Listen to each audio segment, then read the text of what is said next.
Hello, Patriots. Hello, is it me you're looking for? Yes, it is you I'm looking for. I'm Lee Watts, and this is Patriot Point, your source for Kentucky news and analysis from a conservative Christian and common sense point of view. Well, we have some big issues coming up this week. We're on the last few days of the legislative year, and there's a big battle over what is being called the Women's Bill of Rights. Who's for this and who's against it? We're going to be talking about a law that would keep drag shows away from children and different adult-oriented businesses, and the group of people who's actually opposing this. We're also going to talk about a major bill to help secure our elections with some election integrity and a few other things. Well, at the end of this coming week, the legislature will be done passing new laws for the year, and they're going to pause for 10 days. Now, during those 10 days, according to the Kentucky Constitution, the governor can then either sign or veto laws.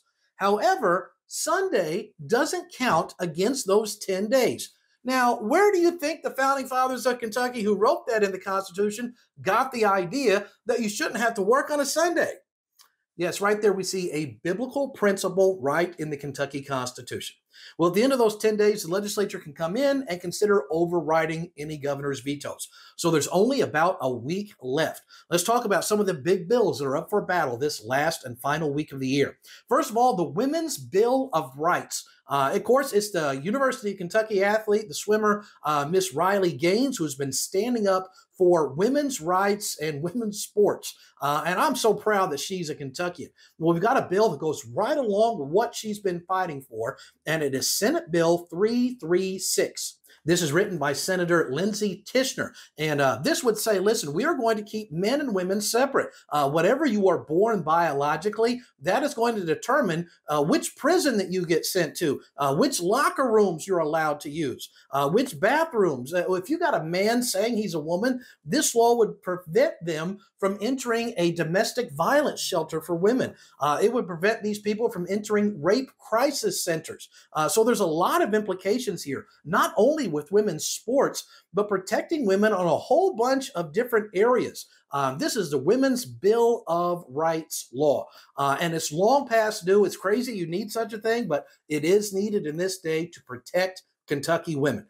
So if you'd like to support this law, what you can do is you can contact your state senator and say, hey, I'd like you to co-sponsor this bill. Let's see if we can actually get this thing approved. The phone number to call is 1-800-372-7181.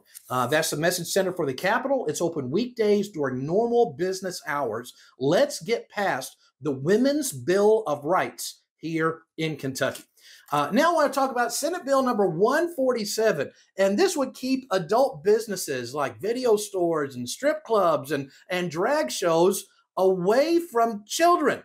Now, you would think everybody would be for this. Well, duh. But they're not. No, that is correct. We have some Democrats out there who are voting against this. They don't want to keep the adult video stores and the drag shows away from children. We even have some Republicans who are refusing to support this bill. We had a bill like this back in 2023 to protect kids from all this drag show stuff. It was called Senate Bill 5. And that's actually is going to lead us to the person of the week this week. Each week I'm highlighting a candidate running for office. Well, this week I'm highlighting a lady by the name of Karen Campbell, who's running in the Republican primary against the current state representative, Kim Mosier. Kim Mosier, even though she's a Republican back last year, she wouldn't support Senate Bill 5, wouldn't even vote for it to keep drag shows away from kids. She also, when there was House Bill 470 that would say we're not going to allow little children to have sex change operations performed on them, and she voted against that. Back in 2019, she voted against Senate Bill 150, which was a pro-gun, it's a concealed carry law. And she this year is the person who is killing all of the bills that are trying to reform certificate of need, which is what gives the hospitals monopolies. And it's the hospital executive groups that are giving her a lot of campaign donations, by the way, too. Her opponent is a lady by the name of Campbell, who is for protecting the kids from the drag shows, which is for giving people the freedom of choice with their health care to decide which hospital they want to go to. So just the opposite on all these issues that we've been talking about here. The Republican primary that will be on May the 21st for everybody who is up there in Kenton County. Let's talk about one last bill this week, and this has to do with election integrity, a very key issue. If we can't secure our elections, nothing else is going to matter because it doesn't matter who you vote for. Here is a wonderful way to secure our elections. It's very simple, too. This is Senate Bill number 172, and we need to secure our elections. Everybody remember the votes that we saw last 2020, how they're coming in, and then all of a sudden in the middle of the night, the blue line for Biden jumps straight up. Yes, that is what you call the F there is for election fraud. Well, this would be a wonderful bill to secure our elections in Kentucky. Senate Bill 172 would require employers to give a few hours off on election day to employees who are working that day to specifically go vote.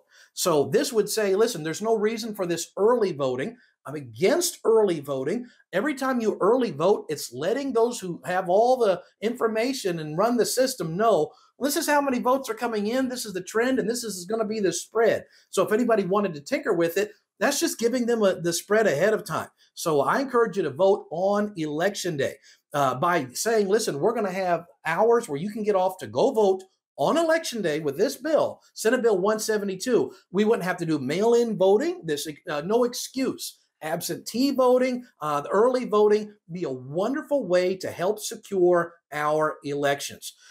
So that is Senate Bill 172. Again, if you'd like to contact your senator, say, hey, I'd like you to get on board this. Phone number is 1-800-372-7181. Now I want to talk about one last bill this week, and this is near and dear to my heart.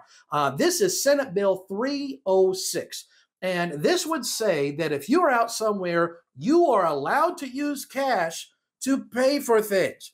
Now, this seems crazy, but we got all kinds of people right now pushing to do away with cash and only have digital money. You couldn't even go to the ATM and draw anything out because it's going to be only digital money. There's some dangers with this. First of all, if you get somebody who's president saying, I'm one of these radical environmentalists, you're only allowed to buy so much gasoline this month. And after you've driven as far as I think you should, you're not allowed to buy gas anymore because your money's turned off to buy gasoline, or you're not allowed to donate to this political party or to this patriot group because we consider them a domestic terrorist threat. By the way, if you are, and this is literal, if you are pro-life for securing the border and an America First person, then you are already officially designated as a domestic terrorist threat by the Department of Homeland Security.